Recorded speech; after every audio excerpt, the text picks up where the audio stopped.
Western support for Israel is beginning to crack.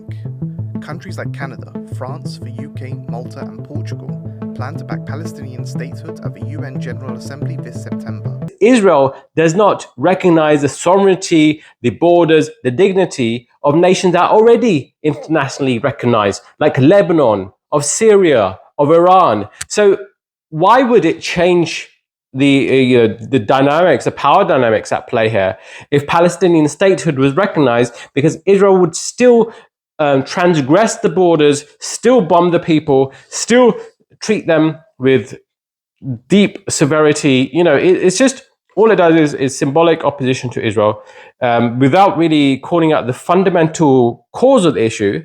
They're dealing really with the symptom, but not the cause. The cause, which is the ethno-supremacy of Zionism, as expressed in the manifestation of Israel.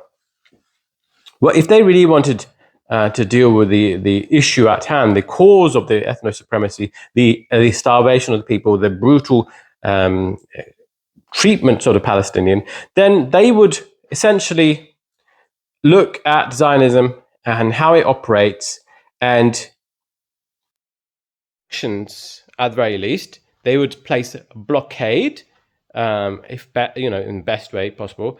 They would have an embargo on arms, of trade. They would put a lot of pressure on Israel to kind of force its hand and not become or rather continue its ethno-supremacist project, all the way from its apartheid state, it's the fundamental value system of Israel, all the way to how it's operating in a genocide. We are really just dealing with the superficial elements of a Palestinian statehood. Ultimately, it should be a single state from the river to the sea, with equal rights for everyone.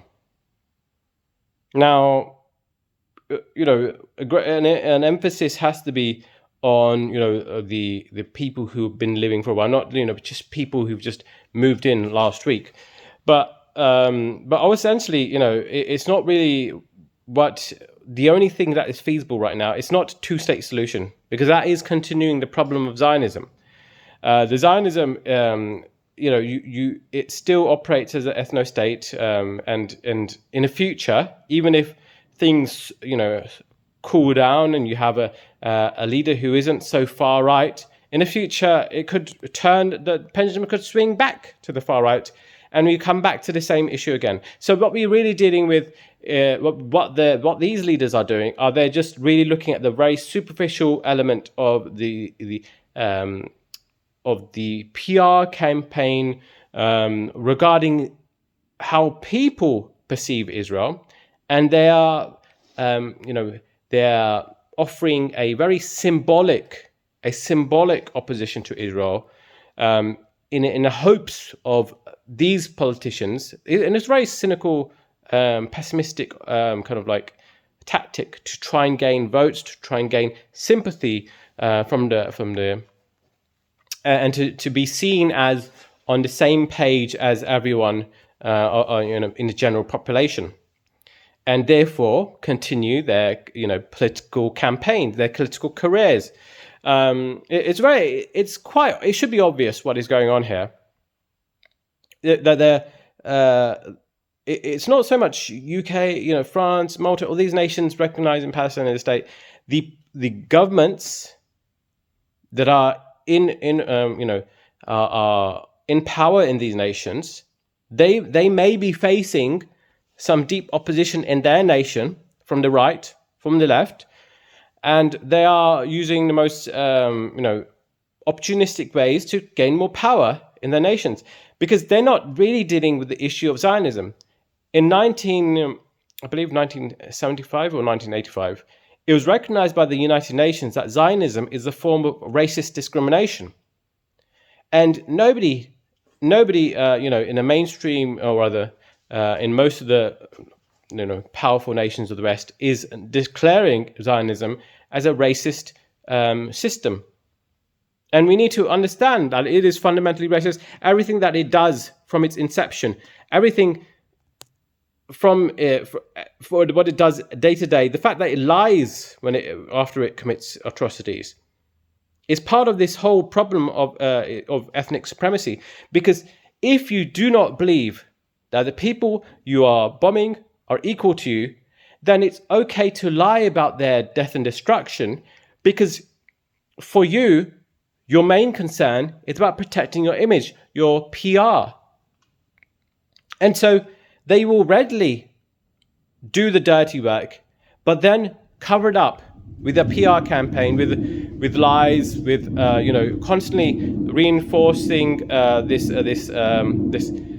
It would be comedic if it wasn't so sadistic, that they call themselves the most moral army in the world. They call themselves, and they talk about how their kills to their militant to civilian kill ratio, in terms of how many people they kill, the proportion of civilian to militant is the best in the world.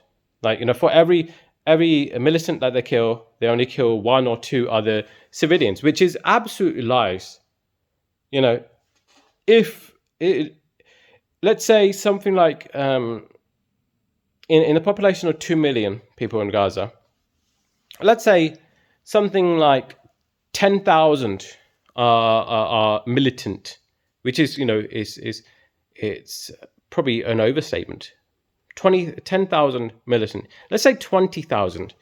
But what we are seeing right now is that the whole population, in its according to the Lancet study, we are seeing already 100,000 at least dead or near death right now.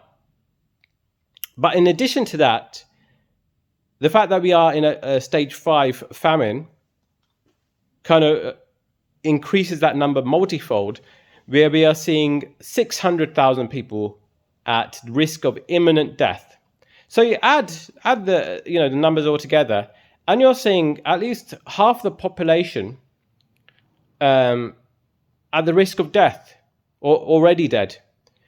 And so I do not believe that the lies that Israel spout, because they are doing it in the service of their PR, their press release, their public reception, and because they do not believe Palestinians are equal. And that is the fundamental issue here: the racist, ethno-supremacy of Israel as a state. Anyways, I hope you enjoyed this video. Please like, comment, and subscribe. That'd be very much appreciated. Thank you.